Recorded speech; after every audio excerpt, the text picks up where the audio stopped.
2030 goals are the sort of greatest moral challenge we face. Are we ever going to get to them? Which I call transnational, which are problems which don't recognize national borders. They cross borders outside the control of government. And a great example of this is climate change. And then you say, well, this is a real threat, and you know, to deny the science doesn't solve it. It's a real problem. And the U.S. and China together produce 40% of the CO2, which is having these effects on climate.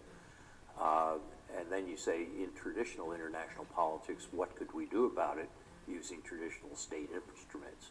Well, you could bomb coal plants in China. No, it's not going to work. You could embargo all Chinese trade until China stops burning coal.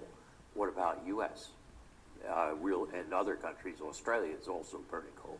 So the traditional approach to it just doesn't work.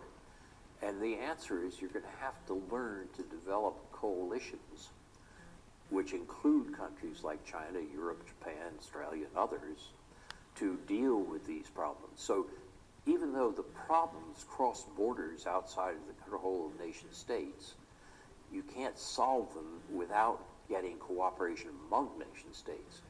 And to get there, we're going to have to change the way we think. We often think of power over others. But when you're dealing with one of the problems of the type you mentioned, you can't solve them unless you have power with others.